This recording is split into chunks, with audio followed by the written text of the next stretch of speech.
हमारे घर में कोई घटना होती है तो हम सबसे पहले किसको पकड़ेंगे?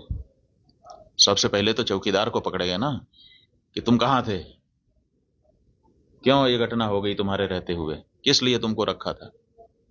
लेकिन यहां नहीं ऐसा हो रहा है।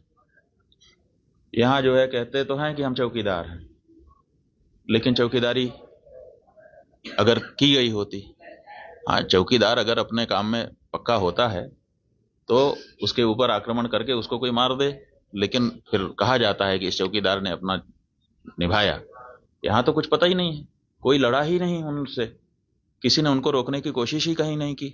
वो आए, घटना की, आराम से चले गए, कहीं पर उनको कोई बाधा नहीं है। कहाँ है चौकीदार?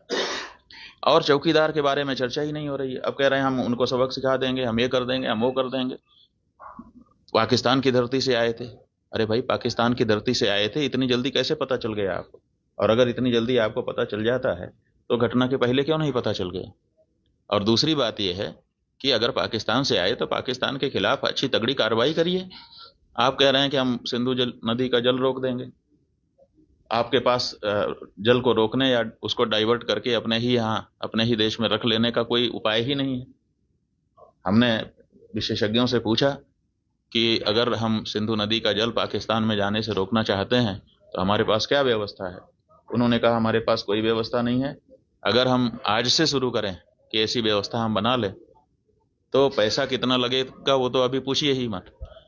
अगर पैसा पर्याप्त दे दिया जाए, पैसे के कारण एक दिन भी काम ना रुके, तब भी 20 साल लगेगा, तब हम सिंधु नदी का जल रोक पाएंगे।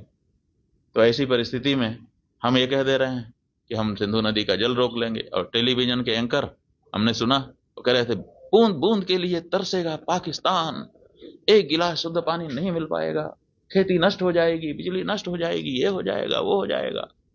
गजब बता रहे थे, ऐसा लग रहा था कि जैसे प्यास तो लग ही गई पाकिस्तान को। और इधर विशेषज्ञ बता रहे हैं कि हमारे पास पानी को रोक लेने का कोई उपाय ही नहीं है।